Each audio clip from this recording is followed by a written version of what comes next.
La commission scolaire des Chic-Chocs et le Centre de formation de la Haute-Gaspésie ont mis en place une initiative qui ne manquera pas d'attirer l'attention de futurs élèves. Un projet pilote d'accès au logement vise à attirer de nouveaux élèves provenant de l'extérieur de la Haute-Gaspésie et à faciliter l'accueil de ces derniers sur le territoire. Cette initiative novatrice représente un véritable outil qui permettra au Centre de formation de la Haute-Gaspésie de se démarquer en termes de recrutement d'élèves. Steven Richard, directeur au Centre de formation de la Haute-Gaspésie, explique le projet pilote qui sera mis en place dès la prochaine rentrée scolaire. Pour l'année scolaire prochaine, 2018-2019, on offre aux gens de l'extérieur du territoire de la Haute-Gaspésie une aide de 400 $ par mois pour les deux programmes suivants, soit plomberie et chauffage, ainsi que santé, assistance et soins infirmiers. Donc, c'est pour la durée de leur formation, 400 $.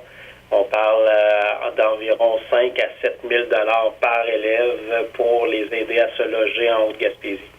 Dans un contexte où les centres de formation rivalisent entre eux pour attirer une clientèle étudiante, le projet pilote d'accès au logement offrira au Centre de formation de la Gaspésie un tout nouveau bassin de futurs élèves.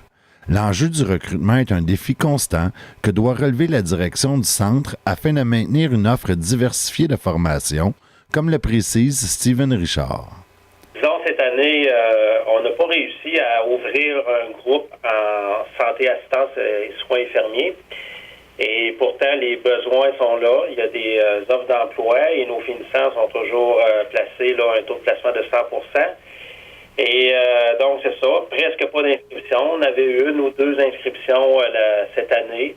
Donc, pour ça qu'on a décidé d'y aller avec une mesure incitative, attractive pour les élèves. Et donc, puis ça permet d'aller chercher compléter nos groupes avec des gens de l'extérieur qui viennent s'établir en Haute-Gaspésie avec un logement. Et on va les supporter financièrement pour la durée de leur formation. On le sait, là, c'est difficile là, quand on est aux études là, de joindre les deux bouts. Donc, c'est notre façon d'aider les élèves. Et d'une autre façon, pour nous autres, c'est de garder notre diversité dans l'offre de services là, pour maintenir nos différents programmes qu'on a et pas seulement garder les plus attractifs là, comme montage de lignes électriques.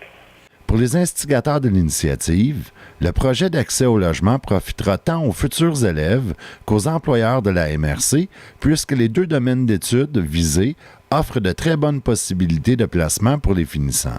Si on pense au secteur de la santé, c'est un domaine là, qui est en demande. On voit même ces temps-ci là, de la publicité là, à la télévision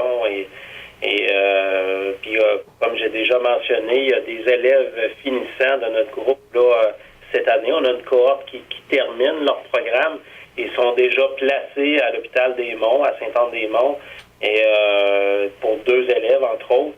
Ils n'ont même pas complété leur cours, donc ils ont déjà une promesse d'embauche. Et c'est ça, nos élèves se placent tous là, depuis des années là, dans le secteur de la santé pour nos infirmières auxiliaires. En plomberie, chauffage, il faut être un petit peu plus mobile. Là. C'est faux de croire là, que tout le monde peut se placer là, en Haute-Gaspésie ou à Saint-Anne-des-Monts. Il faut se déplacer. Il faut être mobile. On couvre quand même un grand territoire au niveau de la plomberie et chauffage. La seule place qui se donne ce programme-là actuellement, le plus près, c'est à Rivière-du-Loup, en fait. Donc, tout ce qui est Côte-Nord, Gaspésie, Île-de-la-Madeleine, jusqu'à Rivière-du-Loup, aucun endroit offre ce programme-là. Donc, il faut être un petit peu mobile, là, puis aller où sont les emplois, et à revenir plus tard dans la région là, de la Haute-Gaspésie. Pour être admissible à l'aide financière pour l'accès au logement, les futurs élèves doivent respecter certains critères, comme le souligne le directeur du centre de formation. Tout simplement, nous, on va le voir, quand les gens vont s'inscrire, le lieu de provenance, les gens qui viennent en dehors dans le fond, c'est ce qui est couvert par le réseau collectif là, de transport, le régime, qui couvre la Haute-Gaspésie. Ceux qui sont inscrits avec une adresse qui provient en dehors de la Haute-Gaspésie vont avoir droit à ce 400 $ par mois. Et ça sera géré tout simplement ici au centre, que lorsque les gens vont nous amener une preuve de logement sont établis là, en Haute-Gaspésie pour la durée de leur formation. On prend des inscriptions jusqu'en août. Donc, on est actuellement dans la grosse période là, d'inscription, autant les cégeps que les centres de formation professionnelle. Par contre, on va prendre des inscriptions jusqu'en début de formation, là, soit la fin août où le cours va débuter pour la plomberie et chauffage et santé, assistance, soins infirmiers. Pour obtenir plus d'informations sur le projet d'accès au logement, il suffit de consulter le site Internet de la commission scolaire ou de contacter le Centre de formation de la Haute-Gaspésie au 418-763-5323 au poste 7800.